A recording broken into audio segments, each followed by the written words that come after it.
modern vision for success. It is symbolized by the spirit of the bull. Like the proud people of Houston, the bull stands for strength, power, and independence.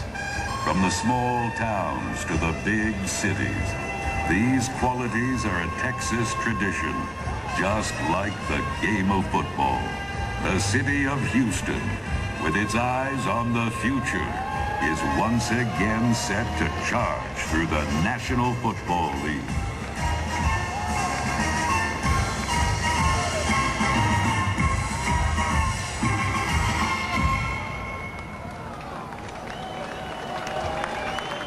I'm proud to be a Houstonian.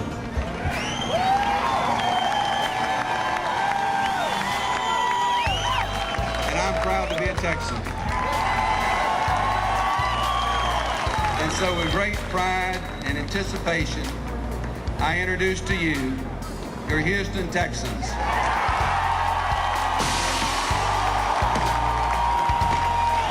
Welcome back to another episode of Offstage. I am your gracious host, Chris Schnabel, and we have a huge, let me go closer, huge guest today. Joining us on this episode of Offstage is Jamey Rootes, the president of the Houston Texans. Yes, you heard that right. The president of the Houston Texans is joining Offstage today.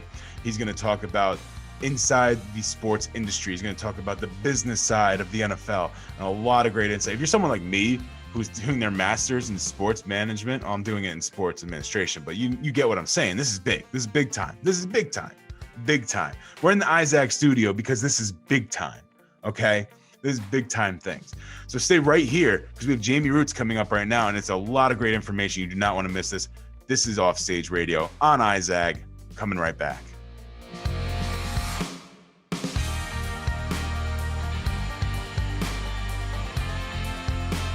Welcome to the Texas State Championship. The Cowboys have not had a winning record in 4 years, but they should this season. The Texans have already made out their Christmas list, and wish number one is a win over the hated Cowboys. For the first time in 6 long years, the NFL is back in Houston. Jermaine Lewis. 30, 35, 36-yard line. You don't enjoy this moment very long, but boy, it's a great moment to have. They will tonight, pal. I can assure you of that. An incredible win for the Texans, a staggering loss for the Dallas Cowboys. David Carr gave the ball to the official. He says, no, can I have that back, please?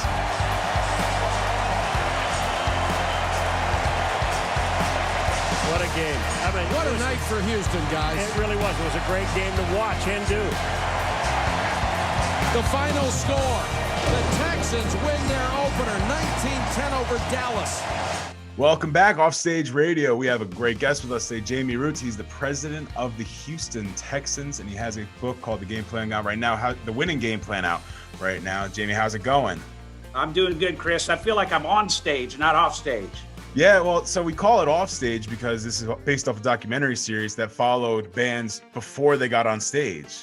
So what we try to do with the interviews is get a little behind the scenes look at people and see how the system works, how it goes. You know, we see where you are on the outside, but what is going on behind the scenes that makes you in the position you are today. So that's what we're going to hope to get out of this. I look forward to it. Thanks for having me on. So you've been with the Texans forever, since the very beginning, over 20 years. But I do have a question before we get into the Texans. They weren't around when you were growing up. So what team did you root for before did you root for the Oilers, or was there a different team that you rooted for before you became a Texans fan, obviously? Well, that's a great question. I grew up in Atlanta, Georgia, and I was always an Atlanta Falcons fan.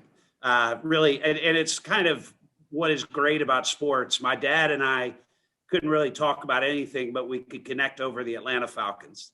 And he took me to that first football game, and I fell in love with it. And so here I am. And actually, interestingly, I think that was the first game of Earl Campbell's career.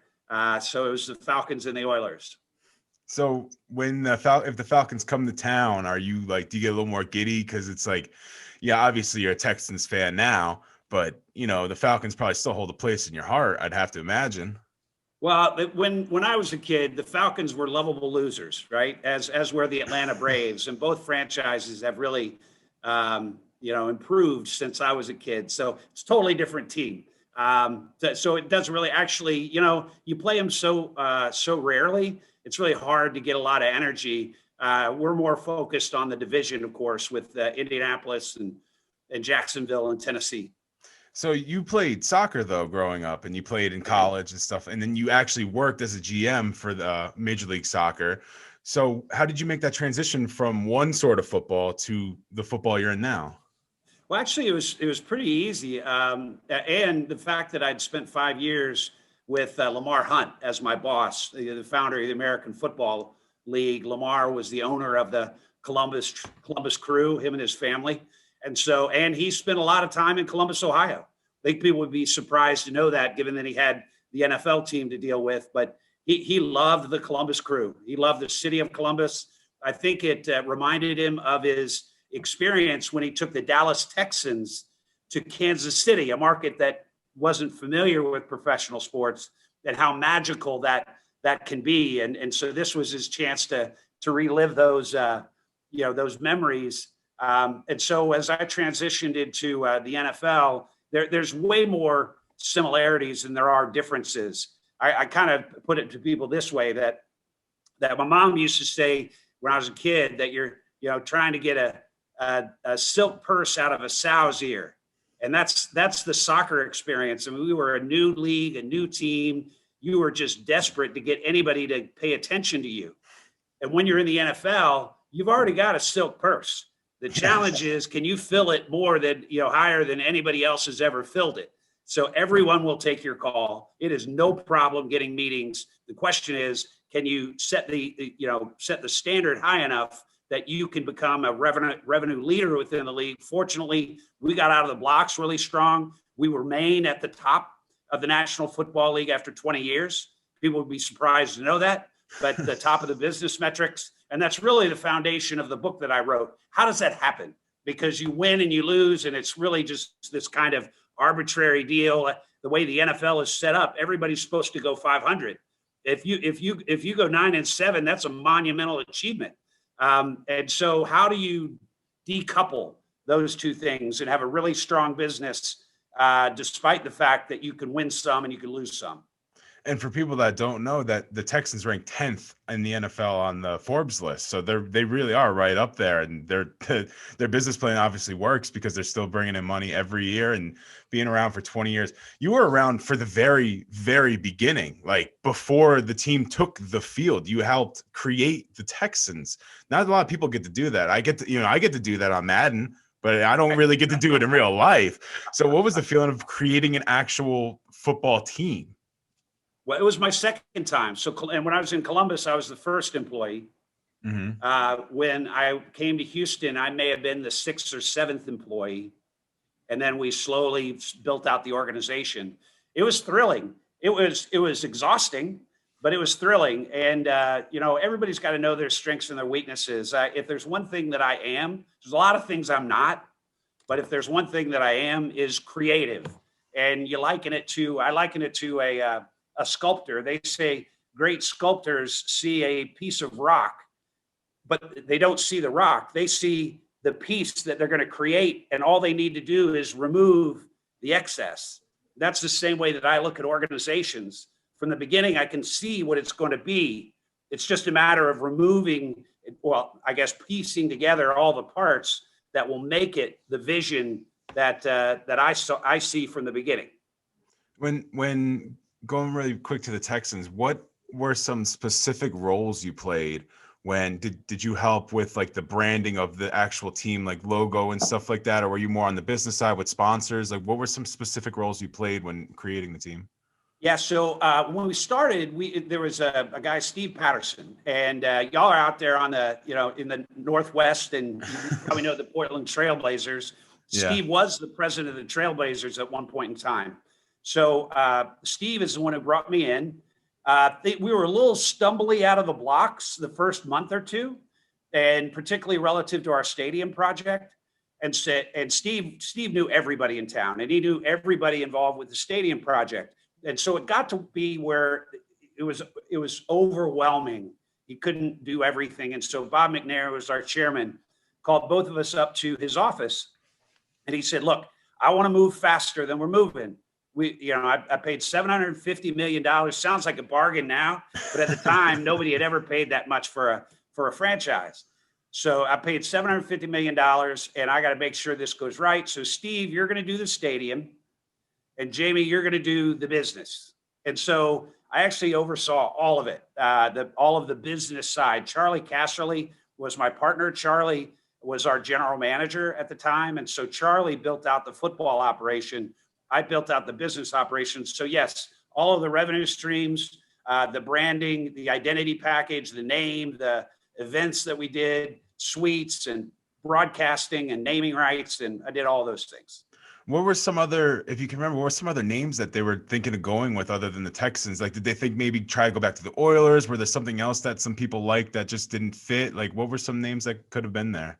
Yeah, so that's a good question. So we had a name the team contest. We put out there, we had them submit names and then did a little bit of research to see objectively how do people feel about the names. So the others were that we listed in that, and we created identity packages for these two, and then compared it to the Texans. But it was the Stallions, the Bobcats, the Wildcatters, the Apollos, and the Texans. Yeah, there were 5. So those were the 5 names. The name Texans resonated from the beginning. I'll tell you, when I first joined the Texans, I came in and it was rodeo weekend, and you probably doesn't mean anything to you, but the Houston Livestock Show and Rodeo brings in like 2.5 million people a year. And they have some of the finest entertainment on the planet. I mean, big time acts, in addition to the rodeo activities, the agriculture and the livestock. So I'm that first weekend I'm there, and I'm sitting in my corporate apartment and I'm watching TV, and I'm just like, this place is crazy. Every advertisement is about Texas. The Ford is about Texas. The Coca-Cola one's about Texas. I'd never lived in a place where all of the advertising and promotion was customized for Texas. And so I was like, it's a no-brainer. It's got to be called the Texans. The next question is, how do you represent a Texan? If I say that we're the Bobcats, it's easy. Yeah. If I say we're the Stallions, it's going to be a horse. How do you represent a Texan? And we had such a hard time in our design and our focus group process until I sat down with Bob McNair, and I said, Bob, I know we have this date to launch the logo and the name. I'm sorry, I don't know that we're going to be able to hit that. And he said, well, how are you going about it? And I said, well, we do these focus groups. I've got designers, and they're coming up with logo concepts, and we're presenting them in the focus groups. We love the name Texans, but everybody hates all the whatever identity we come up with. He said, well, how about if I come to one of those focus groups? And I said, sure. We got one at the end of the week. So he came, and he's sitting there back behind the glass. And it was the first time we ever showed a bull as a representation of a Texan. And so the artist, or the moderator, sheepishly, because he'd been getting beaten up at every one of these sessions. So he says, the name's Texans. So let me show you what the identity would be. Everybody around the table just goes, oh, that's perfect. That is exactly what it should be.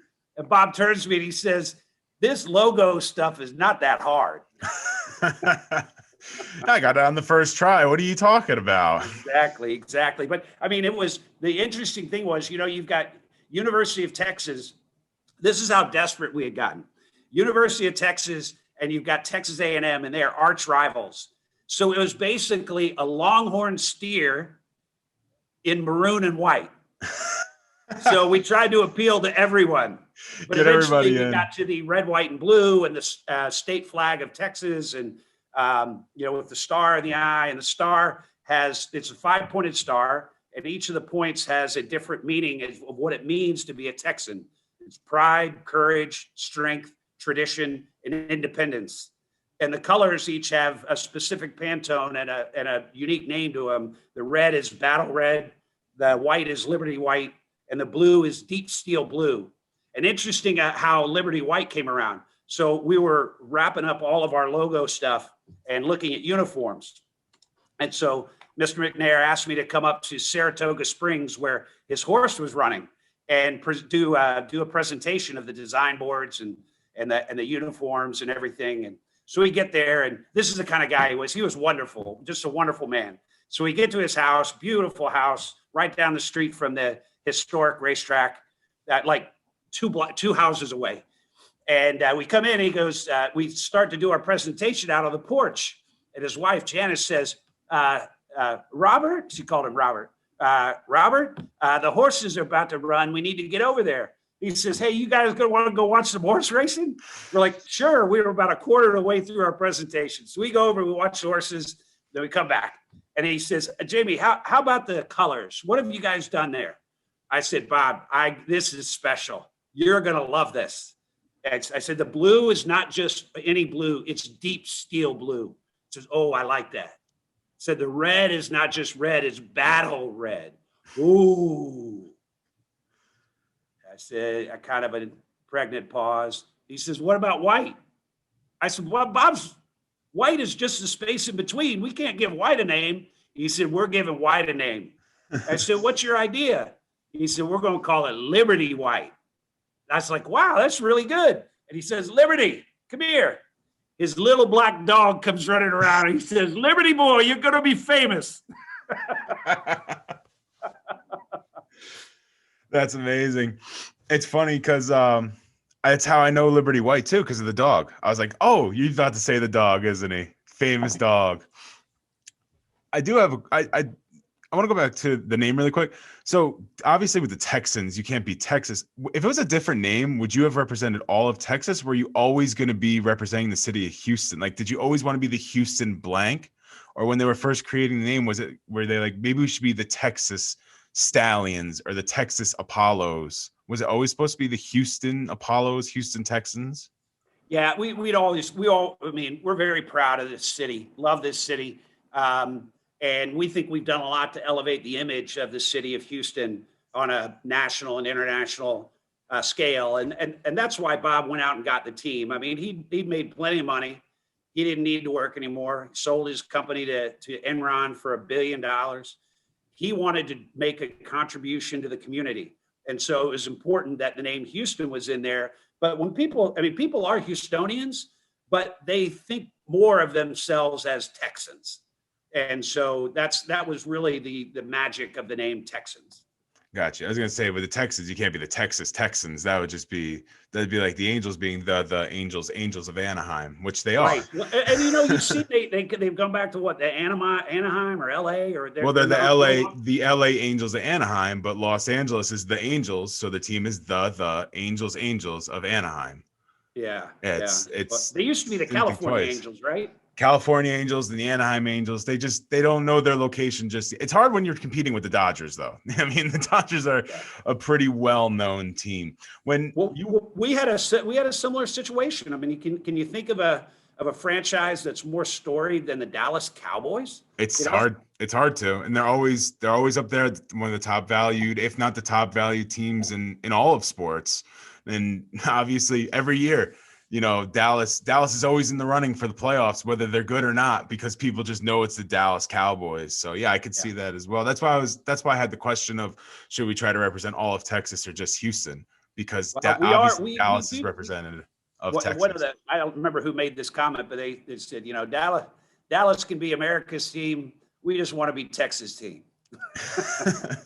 Yeah. That's why I was like, oh, if you went Texas blank, you could think of Dallas as a Texas team, but you would be the Texas team. But the Houston Texans is just that flows so well. I think it flows much better than like the Stallions or Apollos, honestly. Even Agreed. With Houston or Texas. The hard part was coming with that identity. The easy part, I mean, if you were mailing it in, you would have gone with one of those easy ones. But we took the hard route, which is really kind of a hallmark of the organization. Bob liked to say, you can't go wrong by doing what's right. I'd put it as the right thing and the hard thing are usually the same thing.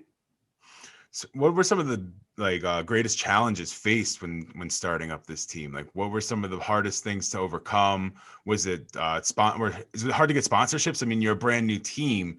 You don't know how the market's going to go. Like, what was some of the hardest parts? I wouldn't say it was hard. It was a challenge. And you know, I've always embraced that life is challenge, right? There's always going to be challenges. The only place that people don't have challenges is in a graveyard, you know, because they're done. So, but the challenge was resetting the expectations in the marketplace, because the Oilers were I loved watching the Oilers, love you blue.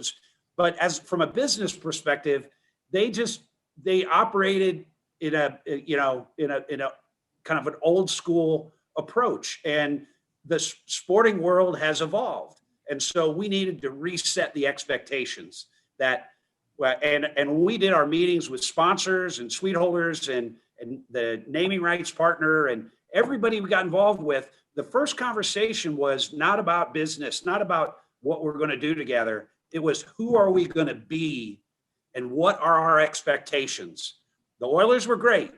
We're going to be something completely different, because we knew we had to operate at the highest level in order to generate a return on that $750 million. So our naming rights deal was the largest in history, and that record stood for 10 years. We had the largest radio deal in history in the NFL history, and a 10-year deal. Television was, these were all the blue chip partners. All the corporate partners were, exceptional.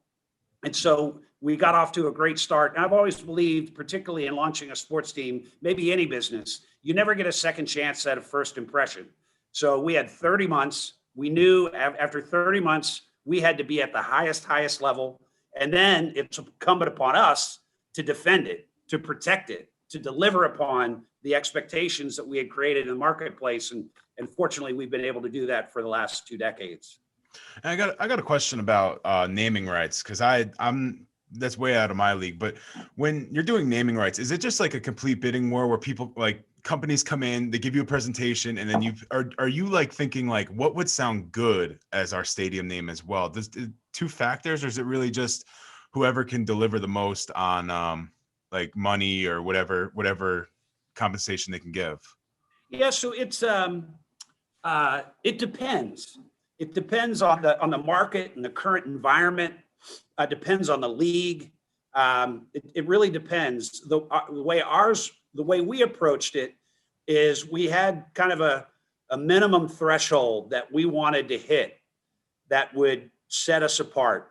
It would really break through. It was the first deal we did, and wanted to, set the expectation that this is going to be something completely different than what you've ever seen before. And so revenue was important, a minimum threshold, but we also wanted a relationship, a major player in the Houston area, somebody that, that had great strength and would, you're doing a 30-year deal and you want to make sure they're in business for all 30 years. So, and then so the relationship was really important. And then what I would call reach or footprint. How interested are they in working with us to build our brand, which in turn generates value for them, that to help, deliver upon our imperatives, which is win championships, create memorable experiences, and do great things for Houston. And then we created, rather than going in as you normally do for a sponsorship deal, you'll normally come in and say, okay, here's who we are. Who are you? What are you trying to get accomplished? Here's some of the things that we can do. Does that look good? Here's the price. Great, we're done. We identified a considered set of partners, visited with them, figured out who we thought was most likely to be a good match for us. We went down to 2, and we allowed them to bid. So we said, here's the minimum standard, and here is all of the rights and benefits that could be available to you, depending on how much you want to invest. Then we went back and forth. It's not normally done this way, but it did deliver an exceptional result. Yeah. And so at the end, we wound up with Reliant Energy that has now become NRG, and they've been a terrific partner. So you obviously deal with a bunch of sales, marketing, stuff like that. How much do you do more football operations on a day-to-day basis? Do you really get into that? Is that more someone else's department?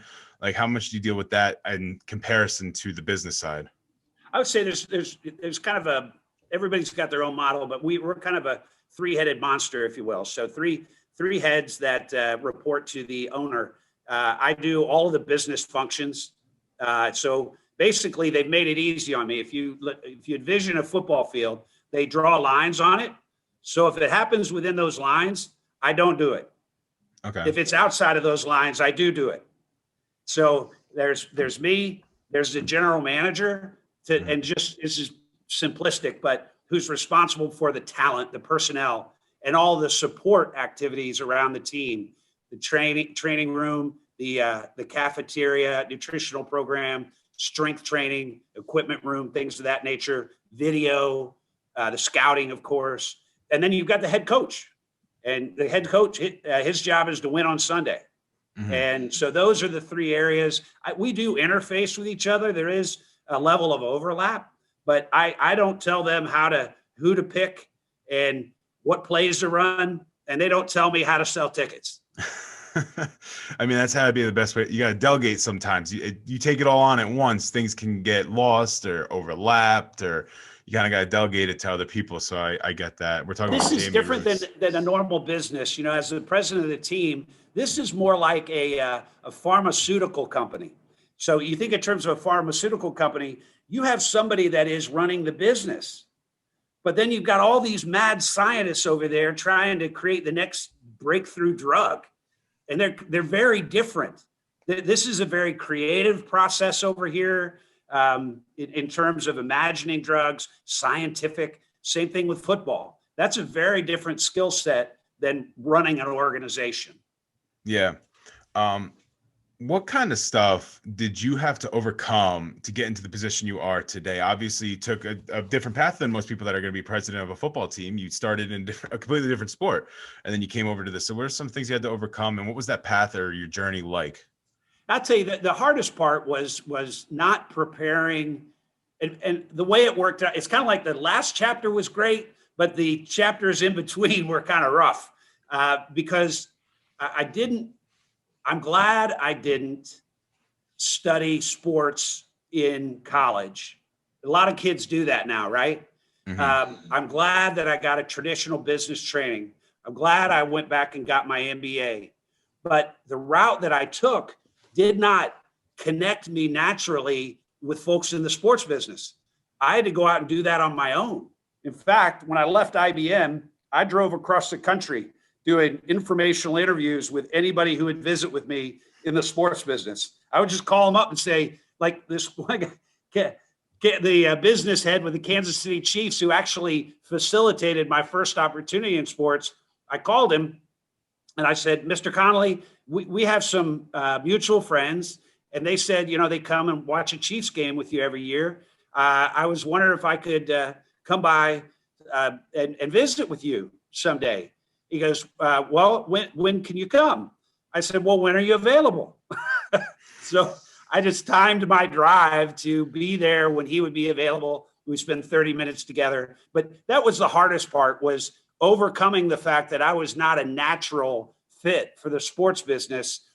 On the flip side, it allowed me to start at a much higher level. I was an entry-level president and general manager. Okay. That doesn't normally happen. Sounds nice. Yeah, at the age of 29. Sounds real nice. And so that really helped me, but it was hard. It was emotional. I remember there were nights when I was at Procter & Gamble. I mean, I had multiple sleepless nights just because I knew I wasn't in the right place. I knew this wasn't a fit for me. It's a great company, lots of great people, but it just was not right for me. So you said you got your MBA. If someone, like, let's use me, for example, that's in grad school now, would you suggest them to go get their MBA as well if they're trying to get into a president or GM role for a team? Well, a GM role would be different. I mean, you can have an MBA, you can have a law background. Probably if you're going to be a GM, it'd be more helpful to have a law degree than it would be to have an MBA, because you're dealing so much with contracts. Mm-hmm. So the contracts are fairly standard. They're not that difficult.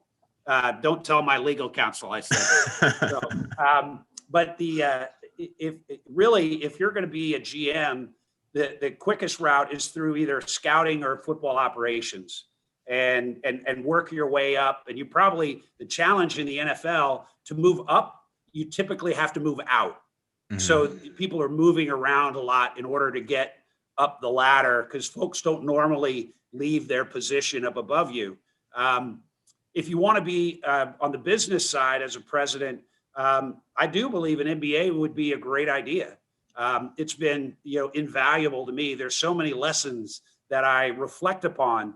At the time I spent at Procter & Gamble was great. The strategic planning process that we use at the Texans is the same way we did strategic planning for Cheer laundry detergent when I was at Procter & Gamble. And so I think it really prepares you much more quickly than on-the-job training would.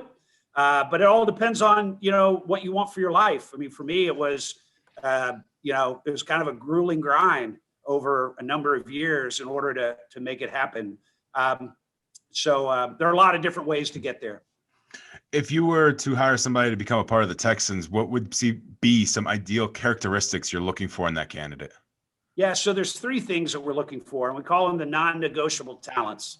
The good news for anybody out there who wants to work for us, these talents are available to everybody. Everyone has them, or they have the potential to have them. Number 1 is to have a great work ethic. This isn't that complicated. It just takes a ton of time. You got to be all in. You have to be passionate. You got to work your tail off. Number 2 is to have a winning attitude, positive, optimistic, team-oriented.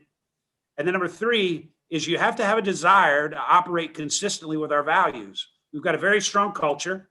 We have a way of doing things, and you can't break those rules. You can only break yourself against them. It's about being innovative, being memorable, being passionate, accountable, courageous, team first. Those 6 things are essential. And if you've got those 3 things, you can be very successful here. And we've got a couple more minutes here talking about Jamey Rootes. Tell us a little bit about the Winning Game Plan, your book that you released.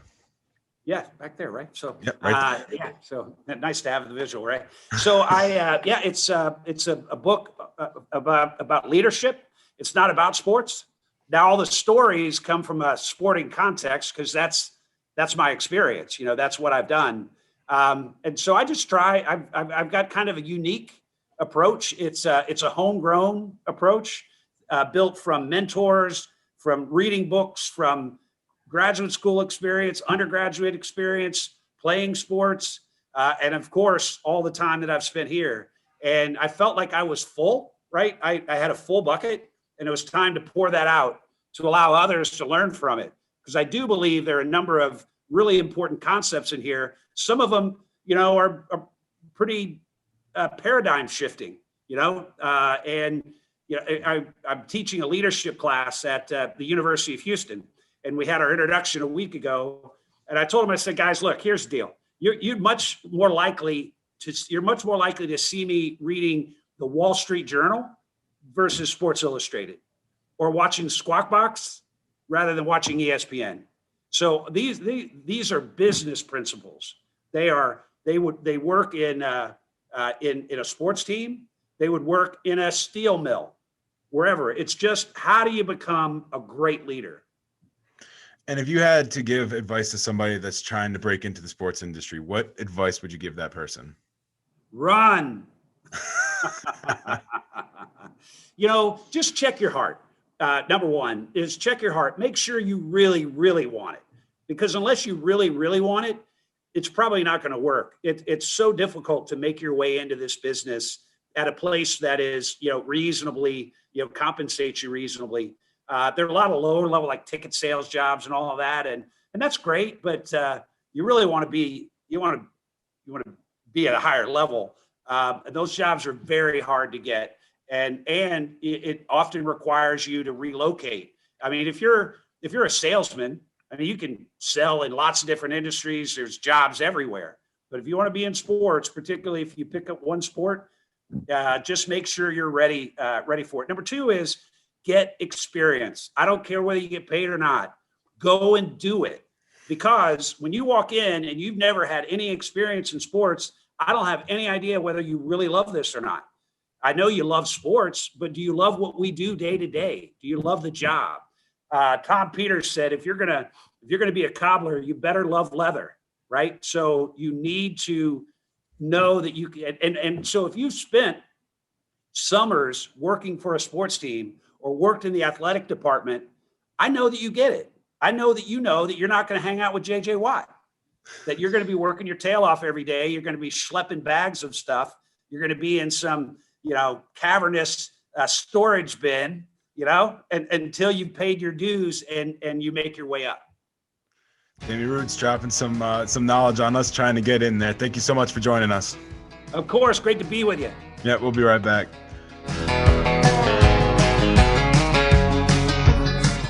If you're trying to get into the sports industry, again, like I am, my producers are, that interview was something you want to listen to multiple times. And of course, you get to hear my fantastic voice. But in reality, you want to hear what he said because he had some amazing insight for anybody trying to get into the sports industry. So go ahead and replay that thing. Go ahead and listen back, listen to some great points, take notes, whatever you want to do.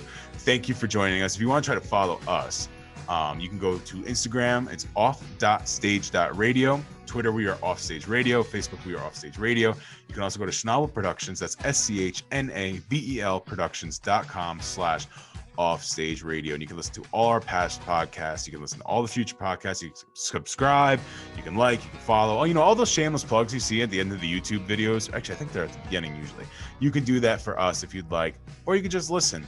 We actually just started putting the podcast on Instagram itself, which is something we haven't really done before. So once you go on Instagram, just go to our page. Boom, you can listen to, you can watch the last episode.